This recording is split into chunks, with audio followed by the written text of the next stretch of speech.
So guys, for the first step, you want to go to search and type in registry editor. Click on it and then click on yes. And now once you're on this, you can follow everything that I'll be doing up here. So first, you want to expand HK local machine.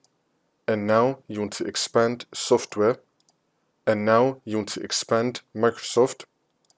And now you want to expand input. Scroll down till we find input. You want to expand that.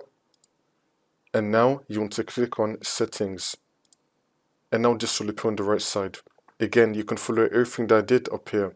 And now once we're here, you want to find enable expressive input shell hotkey. If you don't have it, then we're going to create it.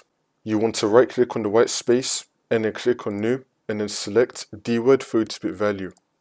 You want to call this enable expressive input shell hotkey.